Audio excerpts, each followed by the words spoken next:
My name is Mia, and I am 34 years old.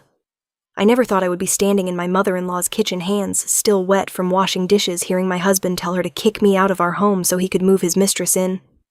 That phone call changed everything. 8 years of marriage, 2 beautiful children, countless sacrifices, and he called me his old wife. But what Derek did not realize was that I was standing right behind his mother, hearing every single word. Before we dive into this story, let me know where you are watching from today. Drop a comment below with your location. If stories about betrayal, strength, and rising from the ashes touch your heart, please hit that like button and subscribe to join our community. Now, let me take you back to where it all began. I met Derek at a marketing conference in Chicago when I was 26 years old. He was 32 at the time, working as a mid-level manager at a large logistics company. I remember the exact moment our eyes met across the crowded conference hall. He was wearing a navy blue suit that looked slightly too big for his frame, and he had this nervous habit of adjusting his tie every few minutes. I found it endearing. I was there representing a small design firm where I worked as a graphic designer trying to network and find new clients. Derek approached me during the lunch break. He was charming in an unpolished way, stumbling over his words when he asked if he could sit next to me. We talked for hours that day, missing most of the afternoon sessions. He told me about his dreams of climbing the corporate ladder, about his mother, who raised him alone after his father passed away when he was 12, about his love for classic rock music and terrible action movies. I told him about my childhood in Vermont, about my parents who ran a small bed and breakfast, about my passion for art and design. We exchanged numbers that day, and what followed was a whirlwind romance. Derek would drive 4 hours every weekend to see me. He would bring me wildflowers he picked from the side of the road, write me handwritten letters, even though we texted every day, and remember every small detail I mentioned in passing. When I casually said I loved blueberry muffins, he learned to bake them from scratch. When I mentioned missing my grandmother's apple pie, he called my mother to get the recipe, and surprised me with his attempt. It was burnt around the edges, but filled with so much love. After a year of long-distance dating, Derek proposed to me on the anniversary of the day we met. He had set up a small picnic at the exact spot in the conference center where we first talked. He got down on one knee with a modest diamond ring and tears in his eyes. I said yes without hesitation. We got married 3 months later in my grandmother's garden in Vermont. It was a small ceremony with just close family and friends. My mother cried happy tears. Derek's mother, Gloria, sat in the front row, her expression unreadable, but I chose to focus on the joy of the moment. Our first year of marriage was like living in a dream. Derek got promoted to a senior manager position, and we moved into a cozy apartment in the suburbs. I continued my freelance graphic design work, building a solid client base. We would cook dinner together every night, dance in the kitchen to old songs on the radio, and fall asleep talking about our future. We wanted children, a house with a backyard, maybe a dog someday. Everything seemed possible. When I got pregnant with Emma, Derek was over the moon. He read every parenting book he could find, attended every doctor's appointment with me, and painted the nursery himself in soft shades of lavender. When Emma was born, I watched him hold her for the first time, tears streaming down his face, and I thought I was the luckiest woman in the world. 2 years later, Lucas came along, and our family felt complete. Around the time Emma turned 2, I made the difficult decision to put my career on hold. Derek was traveling more for work, climbing higher in the company, and someone needed to be home with the children. It made financial sense for me to stay home since Derek's salary had tripled by then.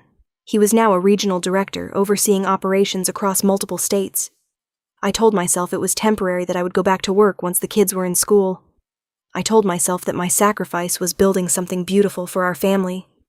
My days became a routine of school drop-offs, meal preparations, laundry loads, and bedtime stories. I woke up at 5:30 every morning to have breakfast ready for the family. I packed lunches with little notes inside for Emma and Lucas to find. I kept the house spotless, the refrigerator stocked, the bills paid on time. I scheduled doctor appointments, playdates, extracurricular activities. I became the invisible engine that kept our family running smoothly. Derek was grateful at first. He would come home from work, kiss me on the forehead, and tell me he did not know how I managed everything. He would bring me flowers on random Tuesdays, surprise me with my favorite takeout on Fridays. But somewhere along the way, those gestures became less frequent. The flowers stopped coming. The kisses became perfunctory. The compliments faded into silence. I tried not to notice. I told myself he was just busy, stressed with work, carrying the financial burden of our family. I made excuses for him, because that is what wives do. Right, we support our husbands through difficult times. We understand that careers have demanding seasons. We wait patiently for things to get better. My relationship with Gloria, my mother-in-law, was complicated from the start. When Derek first introduced me to her, she looked me up and down with a critical eye and said nothing for a long moment. Then she turned to Derek and asked if he was sure about this. I pretended not to hear. I pretended it did not sting. Derek assured her that I was wonderful, that she would love me once she got to know me. Gloria simply nodded and changed the subject. During our wedding, Gloria told me that she hoped I would not disappoint her son. Not congratulations, not welcome to the family, but a warning. I smiled and promised her I would do everything in my power to make Derek happy. She seemed unimpressed. For years I tried to win Gloria over. I remembered her birthday every year, sending her thoughtful gifts. I invited her to every holiday dinner, every celebration. I called her weekly to check on her to see if she needed anything. She lived alone in the house where Derek grew up, about 20 minutes from us, and I worried about her being lonely. She was always polite but distant, keeping me at arm's length. The turning point came 3 years ago when Gloria got severely ill with pneumonia. Derek was away on a business trip that he claimed he could not reschedule, so I drove to her house every day for 3 weeks, bringing her homemade soup, making sure she took her medications, helping her bathe when she was too weak to do it herself. I slept on her couch several nights when her fever spiked, and I was afraid to leave her alone. One night, when her fever finally broke, Gloria reached out and held my hand. She looked at me with tears in her eyes and said she was sorry. She said she had been unfair to me all these years, that she was just a protective mother who thought no one was good enough for her son. She said she realized now that I was the best thing that ever happened to Derek, and she was grateful to have me as a daughter-in-law. From that day forward, Gloria and I became close. She started calling me just to chat, sharing stories about Derek's childhood, asking for my advice on things.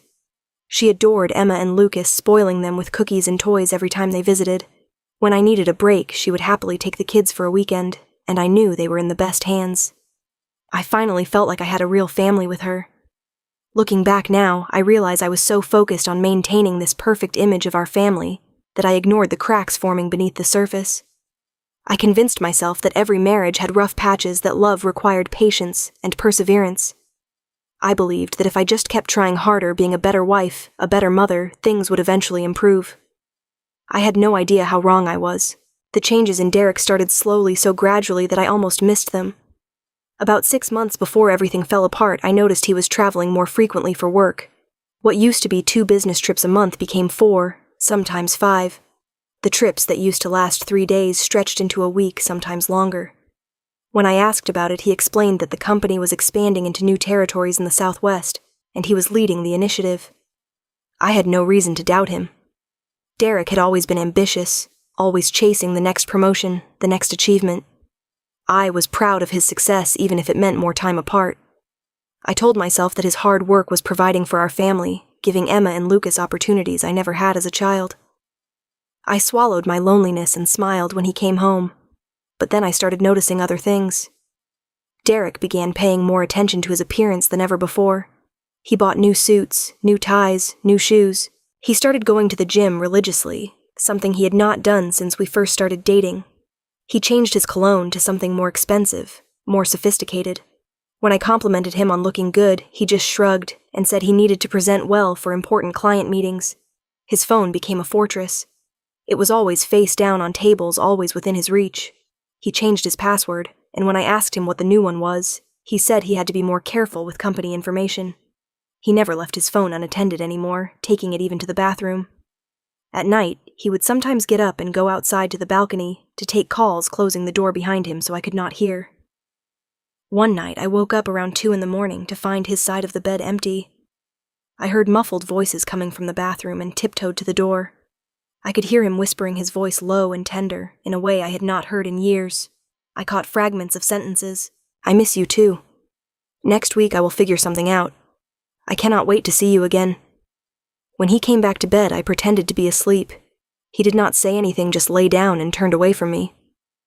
The next morning I asked him about the phone call. He looked annoyed and said it was just a colleague who needed urgent help with a project. A female colleague, he added, as if that explained everything. She was new to the company, needed mentoring, had questions that could not wait until morning. I wanted to believe him. I forced myself to believe him. The alternative was too painful to consider. My birthday came a month later. Derek was away on yet another business trip, this time to Denver. I woke up that morning hoping to see a message from him, maybe a virtual surprise, something to show he remembered. But my phone stayed silent. I checked it obsessively throughout the day, refreshing my messages, waiting for his name to appear. Nothing. Emma made me a card at school, a crooked heart with "I love you, Mommy" written in purple crayon. Lucas gave me a dandelion he picked from the backyard, half of it blown away by the wind. My children remembered. My husband did not. Derek finally called at 9 that night. He sounded distracted, distant. "Oh, happy birthday," he said as if it had just occurred to him. "Sorry, I have been in meetings all day. I will make it up to you when I get back." But he never did. No dinner, no gift, no acknowledgement that he had forgotten. It was as if my birthday had simply stopped mattering. I cried myself to sleep that night, feeling more alone than I had ever felt in my marriage. I started wondering if something was seriously wrong, but I was too afraid to confront it. I had built my entire life around this man, around this family. The thought of it falling apart was more than I could bear. So I did what I had always done. I pushed down my feelings and kept going. A few weeks later came the phone call that first cracked my denial. It was past midnight and I was startled awake by the sound of Derek's voice. He was in the bathroom again, door closed, speaking in hushed tones, but this time I got up and pressed my ear against the door. What I heard made my blood run cold. "I miss you so much," he was saying, his voice thick with emotion. "You are the only one who understands me. My wife, she just does not get it. She has let herself go, always tired, always complaining. But you make me feel alive again. I cannot wait to hold you. Soon, baby. Soon we will be together, for real." I stumbled back from the door, my hand over my mouth to muffle the sob that threatened to escape. When Derek emerged a few minutes later, I was back in bed facing the wall, my heart pounding so hard I thought it might explode. He slid under the covers and fell asleep within minutes, as if nothing had happened. I did not sleep at all that night. I lay there in the darkness, tears streaming silently down my face, trying to make sense of what I had heard.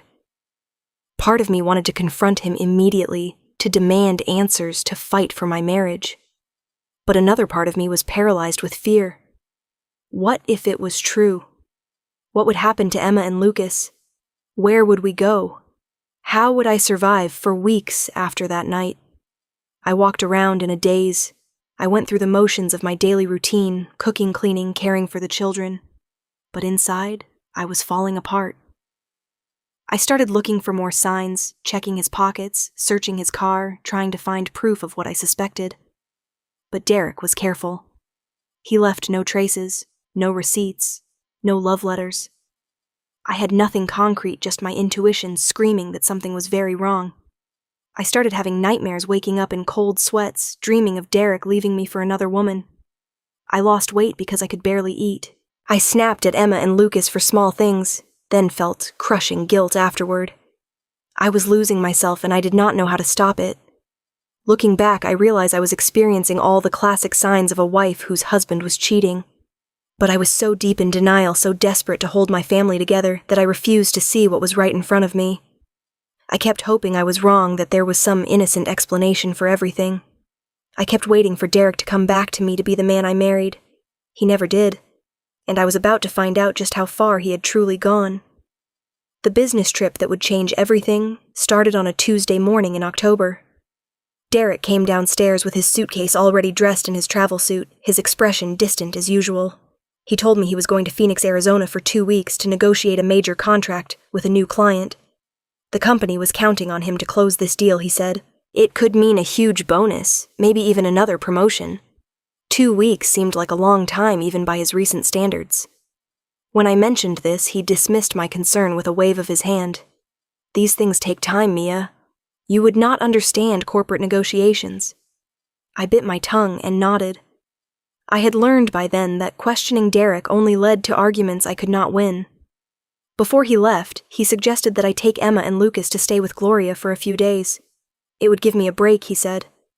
"Mom loves having the kids around, and you look exhausted." The way he said it felt more like a criticism than a kindness, but I agreed anyway. Maybe some time away from this house, away from the memories of that midnight phone call, would help me think more clearly. I drove the kids to Gloria's house the next day. The late autumn leaves were falling around us, painting the streets in shades of orange and gold.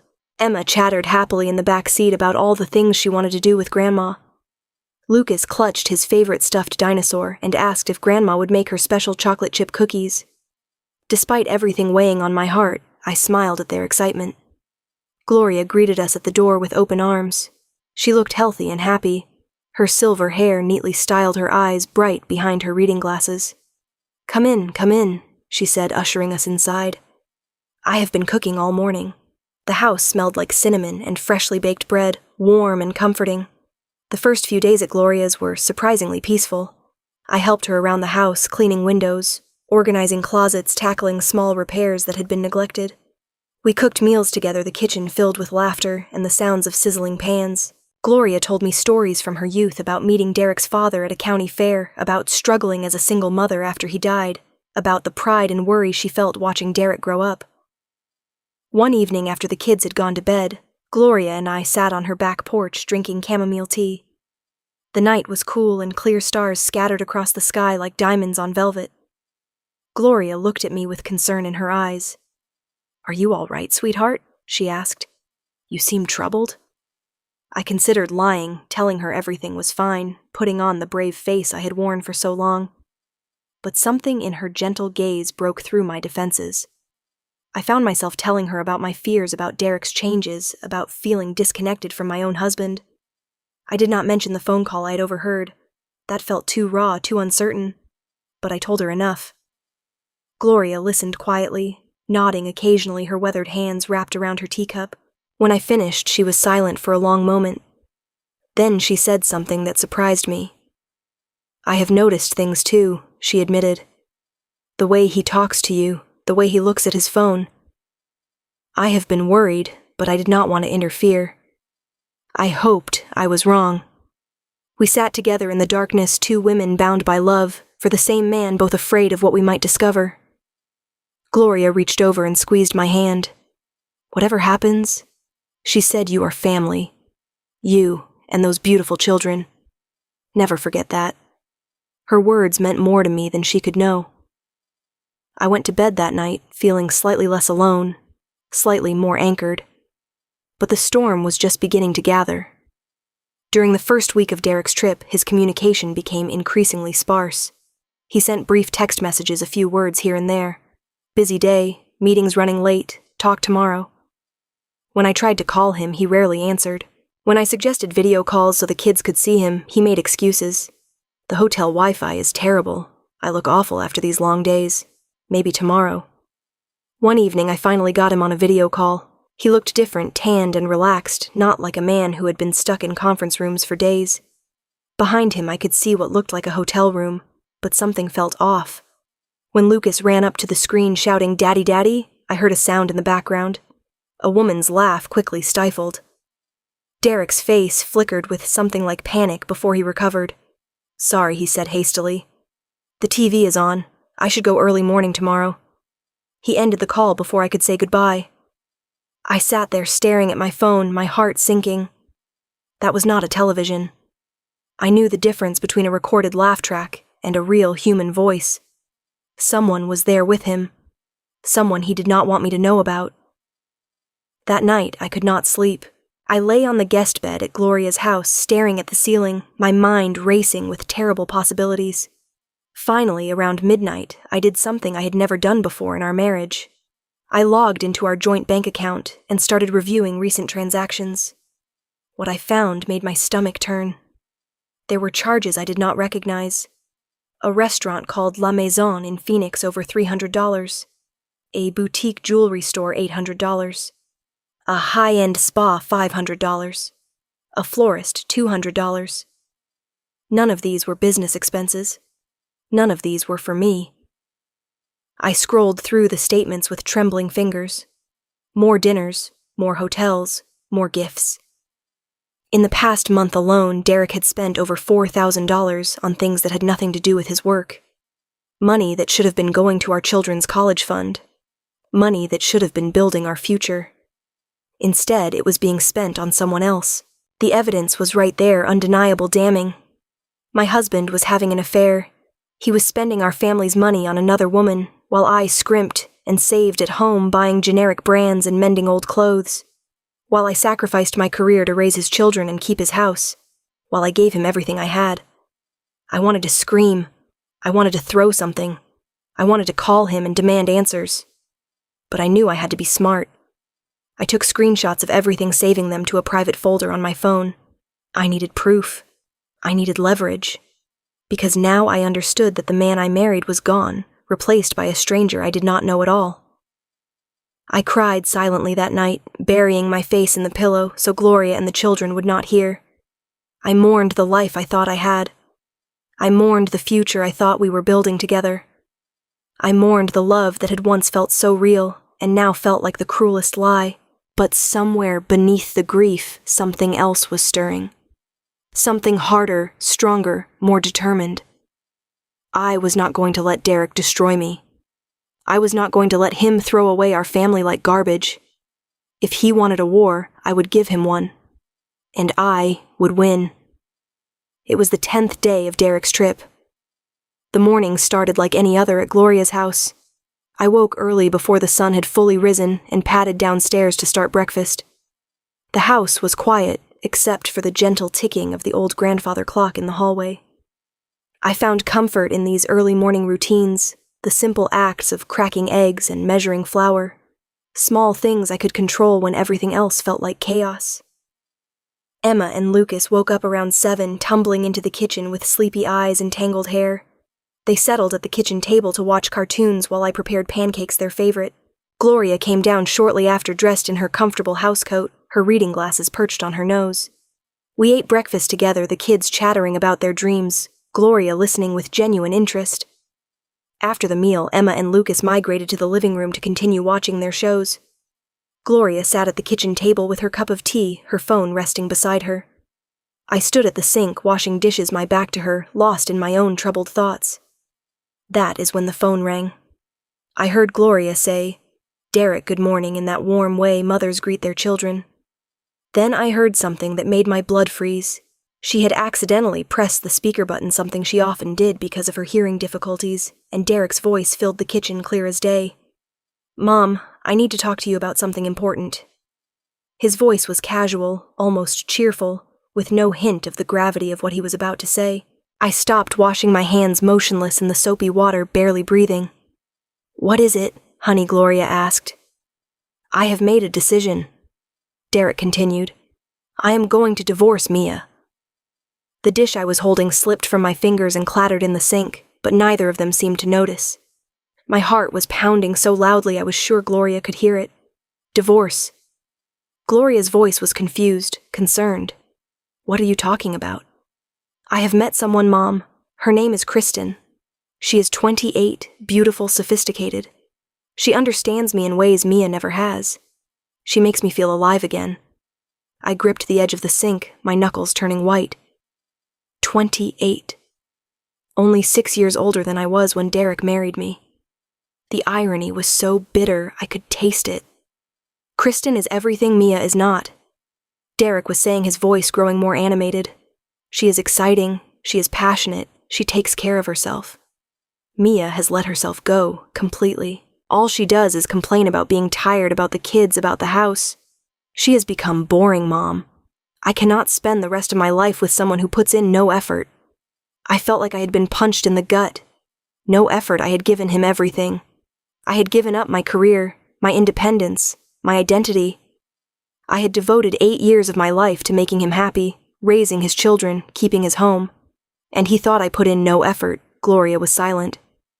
I risked a glance over my shoulder and saw her sitting very still, her face pale, her eyes fixed on the phone as if it were a snake about to strike. "Here is what I need you to do. Mom," Derek continued, his tone shifting to something more businesslike. "I need you to help me get Mia out of the house before I get back. Tell her something, anything. That the house needs repairs, that she should stay with her mother for a while. I am bringing Kristen home with me, and I do not want any drama. Kristen is going to be the new woman of the house, the new mother to Emma and Lucas." Gloria's hand trembled as she held the phone. She slowly turned her head and saw me standing at the sink, frozen tears streaming down my face. Her eyes widened in horror. She opened her mouth, but no words came out. "Mom, are you listening?" Derek's voice was impatient now. "I need you to kick that old wife out. Tell her whatever you need to tell her. Make up an excuse. I do not care. Just get her gone before Friday. Kristen is so excited to see the house. She is already planning how she wants to redecorate." I was shaking so violently I had to hold onto the counter for support.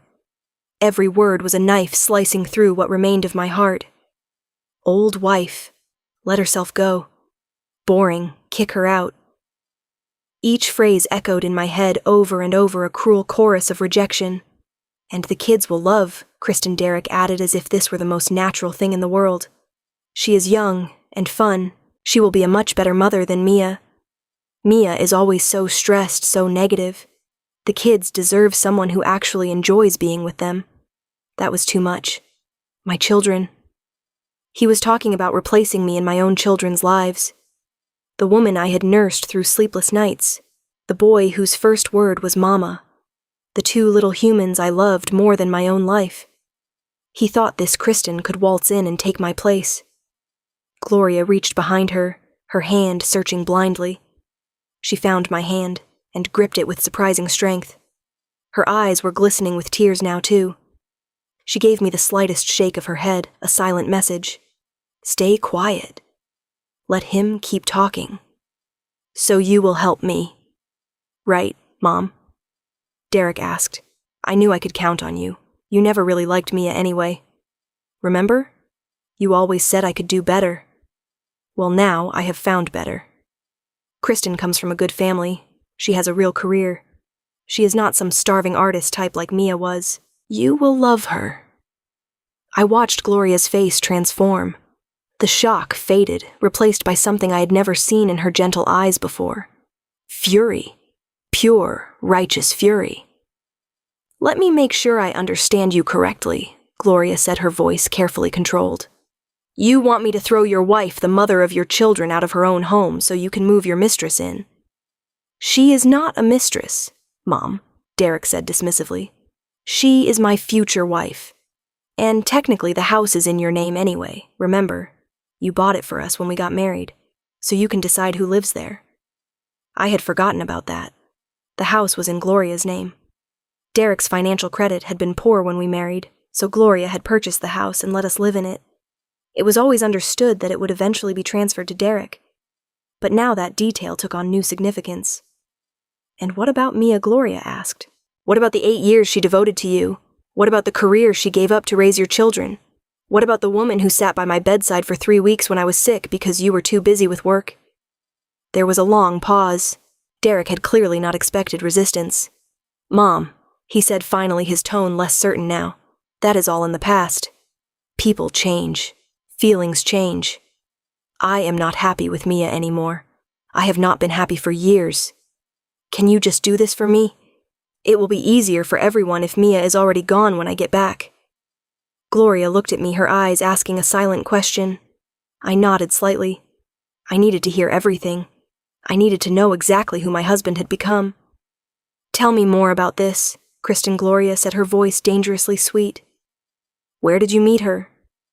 "At a conference 6 months ago," Derek said, oblivious to the trap. "She works for one of our partner companies. We connected immediately. She understands the pressures of corporate life, Mom. She does not nag me about being away too much. She appreciates my success instead of resenting it."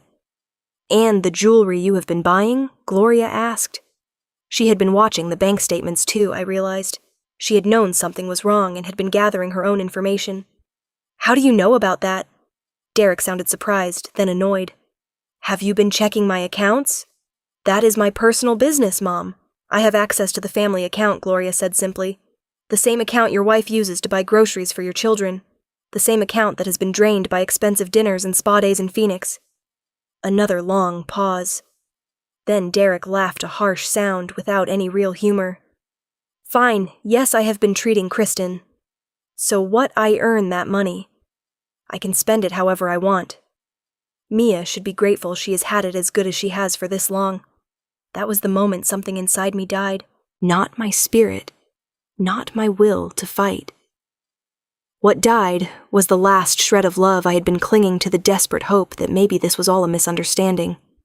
Hearing Derek dismiss 8 years of my life as having it good, as if I were some kind of charity case, he had been generous enough to support killed any lingering doubt about what I needed to do. Gloria squeezed my hand one more time, then spoke into the phone. Derek, I am going to tell you something, and I want you to listen very carefully. What Mom, I am ashamed to call you, my son. The silence on the other end was deafening. Gloria continued, her voice steady and cold. Mia is the best thing that ever happened to you, and you are too blind and too selfish to see it. She has given you everything, and you repay her by calling her old and boring, by plotting to throw her out of her home like garbage. Mom, you do not understand. No, you do not understand. Gloria cut him off. That house is in my name Derek, and I will decide who lives in it. And I am telling you right now that Mia and my grandchildren will always have a home there. As for you and your Kristen, you can find somewhere else to play house. Mom, Derek's voice was rising now, panicked. You cannot do this. I am your son. You stopped being my son the moment you called your wife a burden, Gloria said. The moment you talked about replacing her with some 28-year-old gold digger. The moment you decided that your pleasure was more important than your family. You will regret this, Derek snarled. I will fight you in court. You will, what Gloria interrupted. Sue your own mother. Go ahead. I have been documenting your behavior for months. Mia has too, I imagine. You have no ground to stand on, Derek. None. And then Gloria said the words that I will never forget. Mia, sweetheart. Come say hello to your husband. Derek made a choking sound. What, she is there. She has been listening. I stepped forward, my voice surprisingly steady. Hello, Derek. Yes, I have heard everything. The silence that followed was the most satisfying thing I had experienced in years. The days that followed Derek's phone call were a blur of activity. I had no time to wallow in my pain. I had to act. Everything depended on what I did next. The first thing I did was call Sandra. Sandra Kim had been my college roommate, a fierce, brilliant woman who had gone on to become a family law attorney. We had stayed in touch over the years, exchanging Christmas cards and occasional lunches, but I had never imagined I would need her professional services. When I told her what had happened, she immediately cleared her schedule. Get me everything she said in her no-nonsense voice. Bank statements, credit card records, phone logs, anything you can access. We are going to bury him. I spent the next 2 days gathering evidence.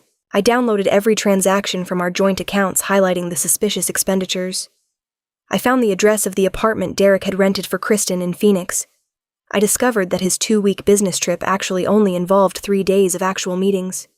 The rest was vacation time he had secretly requested. His company had no idea he was supposed to be working. Gloria proved to be an invaluable ally. She contacted her own attorney about transferring the house deed. Within 48 hours, the paperwork was in motion.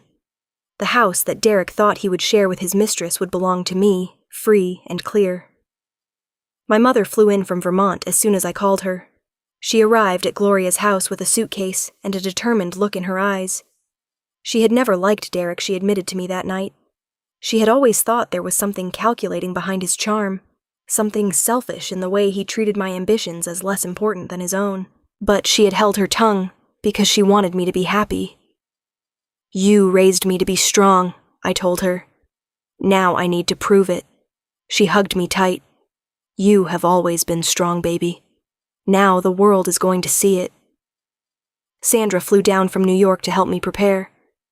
We sat at Gloria's kitchen table, papers spread everywhere, building our case. Derek had been careless. He thought he was invincible, that his wife was too stupid and submissive to ever challenge him. That arrogance would be his downfall. Through Sandra's resources, I found Kristen's social media pages. They were set to public, which told me everything I needed to know about her judgment.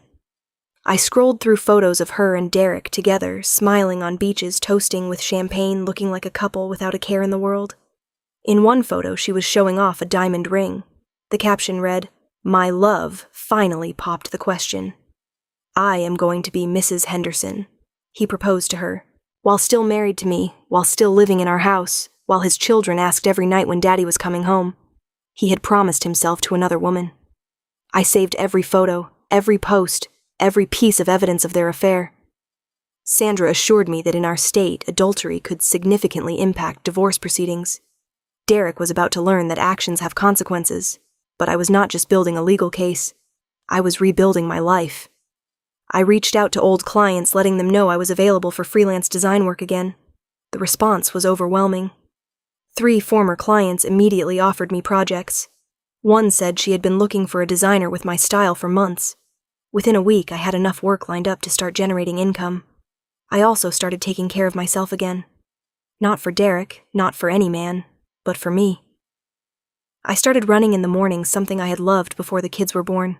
I made appointments for a haircut, a spa day, things I had denied myself for years because there was always something more important to spend money on.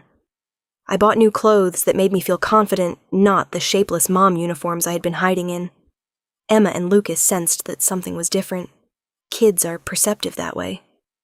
One night, Emma climbed into my lap and asked me why I seemed both sad and happy at the same time. I thought carefully before answering. Sometimes I told her things happen that hurt us, but then we realize that the hurt is leading us somewhere better. I am sad about some things, but I am also excited about our future. Does that make sense? She nodded solemnly. Like when I fell off my bike and it hurt, but then I learned to ride without falling.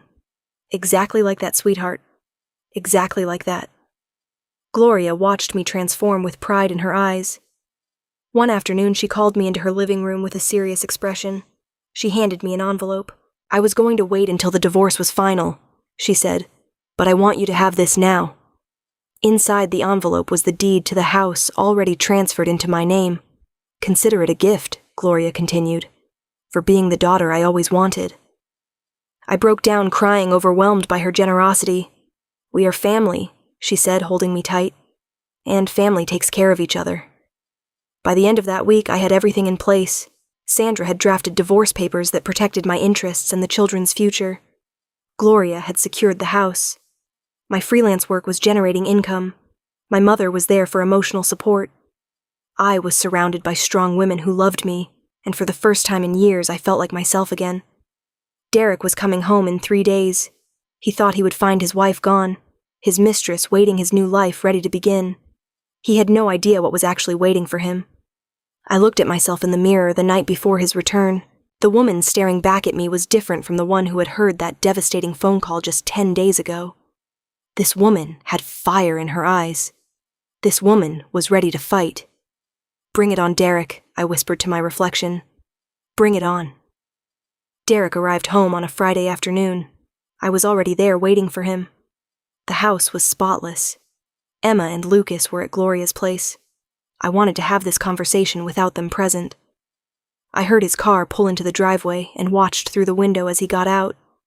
He looked tan and rested like a man returning from vacation, rather than a demanding business trip. He pulled out his suitcase and walked to the front door, probably expecting to find the house empty. The look on his face when he saw me sitting in the living room was priceless. A flash of surprise, then confusion, then forced composure as he tried to figure out how to play this. "Mia," he said, setting down his suitcase. "I did not expect to see you here." I smiled without warmth. "I bet you did not." He shifted uncomfortably. "Look, I was going to call you. We need to talk about some things." "You mean about Kristen?" I asked calmly. "About your plan to divorce me and move her into this house. About telling your mother to kick out your old wife." The color drained from his face. He opened his mouth, closed it, then tried again. "You were not supposed to hear that." And yet I did. I gestured to the chair across from me. "Sit down, Derek. We have a lot to discuss."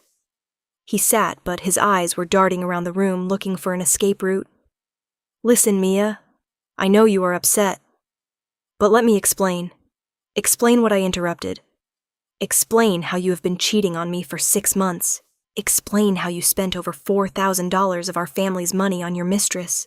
Explain how you proposed to another woman while still married to me." With each point, Derek seemed to shrink a little more. "How do you know all of this? I have my sources." I picked up the folder from the coffee table and tossed it to him. "Go ahead. Look." He opened the folder with shaking hands. Inside were the bank statements, the screenshots of Kristen's social media, the photos of them together, the record of his fake business trip. His face went from pale to gray as he flipped through the pages. "This does not change anything," he said finally, but his voice was weak. "I am still not happy in this marriage. I still want a divorce." "Good," I replied. "Because so do I." That clearly was not the response he expected. He stared at me, trying to read my face, trying to find the devastated, desperate wife he thought he had left behind. "You think you are going to divorce me?" He asked, a hint of his old arrogance returning. "You think you are going to take everything I have worked for? I am the one with the money, Mia. I am the one with the career. You have nothing without me." I laughed. I actually laughed, and the sound seemed to unnerve him more than anything else. "Let me tell you what I have, Derek.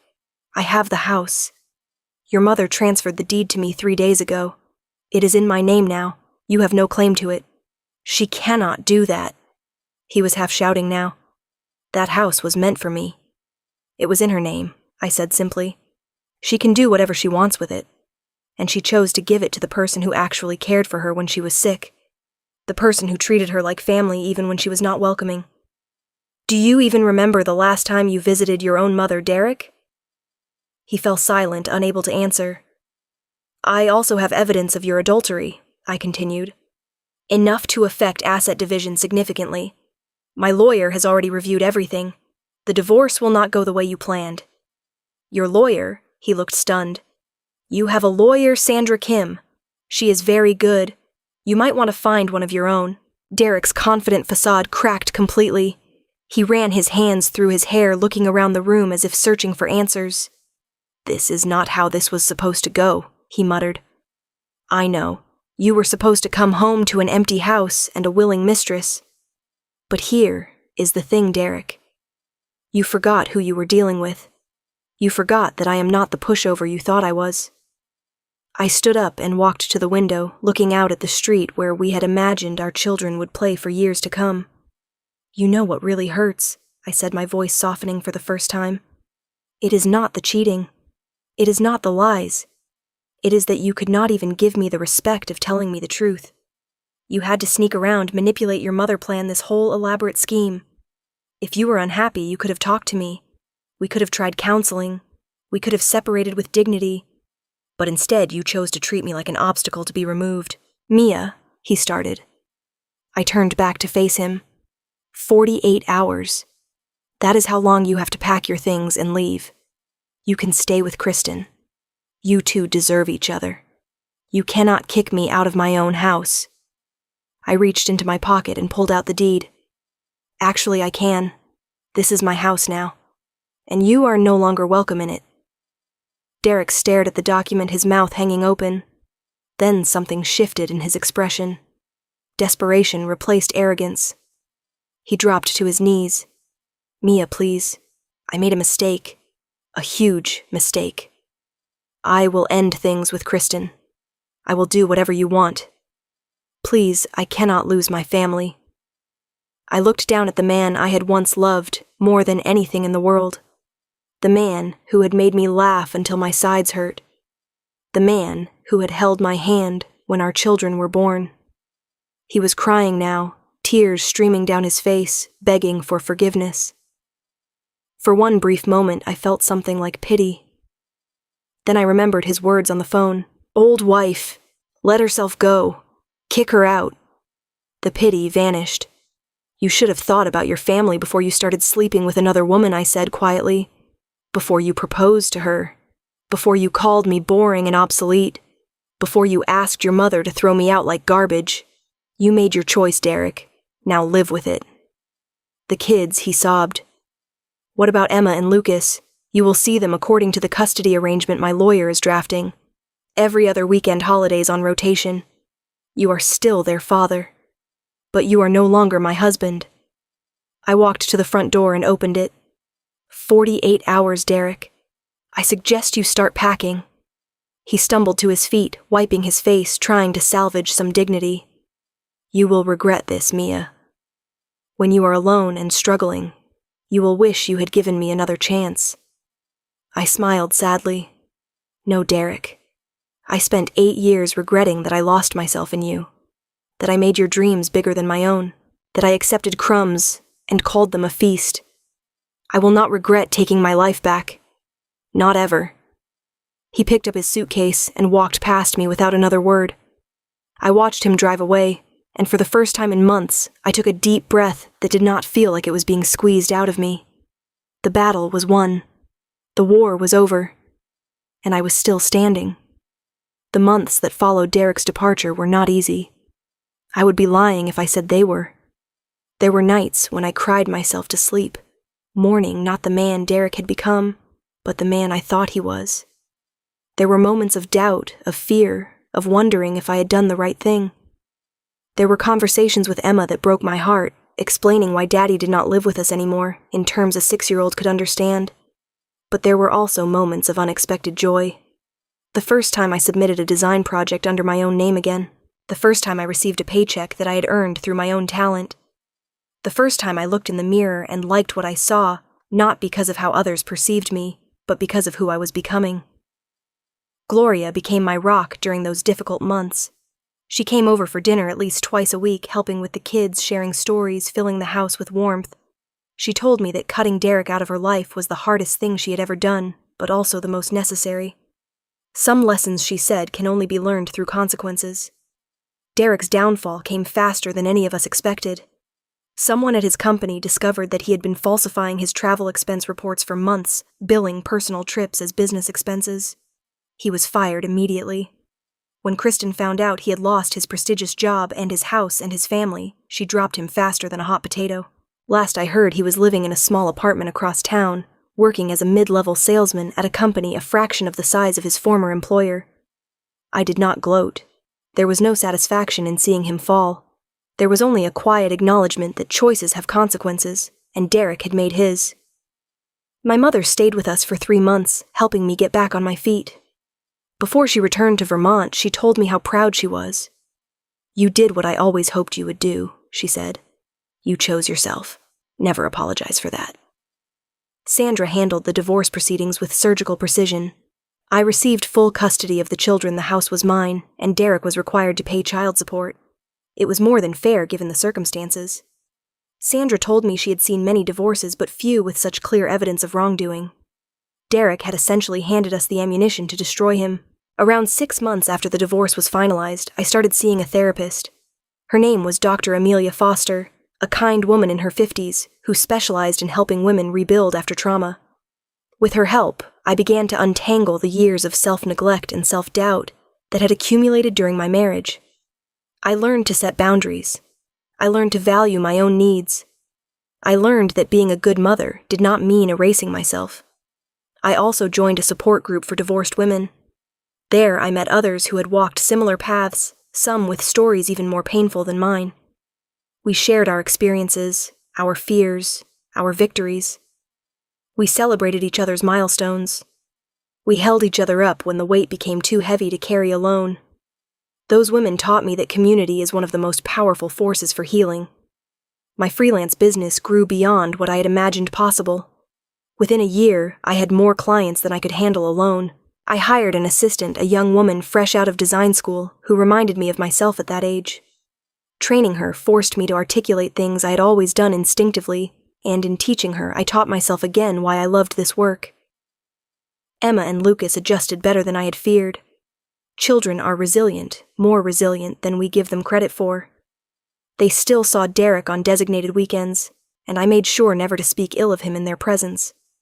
Whatever he had done to me, he was still their father. That relationship was theirs to navigate, not mine to poison. One afternoon, about a year after the divorce, I was working at my desk when the doorbell rang. I opened it to find a delivery person holding a beautiful bouquet of flowers. The card read, "Congratulations on 1 year of freedom. Here is to many more. Love, Sandra." I put the flowers in a vase on the kitchen table and stared at them for a long time. Freedom. That was exactly what I had gained. Not just freedom from Derek, but freedom from the version of myself who had accepted so little while giving so much. A few months later, I met Thomas. He was a client, actually, a software developer who needed help with his company's branding. We worked together for several weeks, and somewhere along the way our professional conversations started including personal topics. He was kind, patient, genuinely interested in my thoughts and opinions. He asked about my children, and actually remembered their names. He listened when I talked, instead of waiting for his turn to speak. I did not rush into anything. I had learned that lesson well, but I allowed myself to be open to the possibility of love again, whenever it might come. Gloria encouraged me. "You deserve happiness," she said. "Do not let Derek's betrayal make you afraid of it forever." The second anniversary of my divorce arrived on a crisp autumn day. I celebrated quietly, just me and the kids and Gloria. We had a nice dinner, played board games, watched a movie together. After Emma and Lucas went to bed, Gloria and I sat on the porch drinking tea, just as we had done on so many nights before. "You know what I have learned," I said, looking up at the stars. The same stars that had watched over me during the darkest nights of my life. I learned that the things that break us are often the same things that set us free. Gloria nodded. "You are not the same woman you were 2 years ago." "No," I agreed. "I am not. And thank goodness for that." I thought about the journey I had taken, from the young woman who thought she had found her fairy tale ending, to the devoted wife who slowly lost herself in her husband's shadow, to the broken woman who heard her husband call her worthless, to the warrior who stood up and fought back to the person I was now. Someone whole, someone strong, someone who knew her own value. Derek had tried to destroy me. He had called me old, boring, worthless. He had tried to replace me with a younger model, as if I were a car that had outlived its usefulness. But instead of destroying me, his betrayal had forced me to rebuild myself into something better, something truer, something I had always had the potential to be. If you are watching this and going through something similar, I want you to know this. You are not alone. The pain you feel right now will not last forever. The person who hurt you does not get to define your worth. You are stronger than you know. You have more support than you realize. And the life waiting for you on the other side of this darkness is more beautiful than you can imagine. Take it from someone who stood in your shoes. Someone who heard her husband call her disposable. Someone who thought her world was ending. I am here. I survived. I thrived. And so will you. So tell me, have you ever faced a moment when everything you believed in came crashing down? How did you find the strength to rebuild? I would love to hear your stories in the comments below. We heal together when we share our journeys. If this story touched your heart, please hit that like button. It helps more people find these stories and know they are not alone. And if you are not already part of our community, subscribe and turn on notifications so you never miss a new story. Share this with someone who might need to hear it today. You never know whose life you might change with a simple click. Thank you from the bottom of my heart for being here with me. I am sending you strength, courage, and all the love you deserve. Until next time, take care of yourself. You matter more than you know.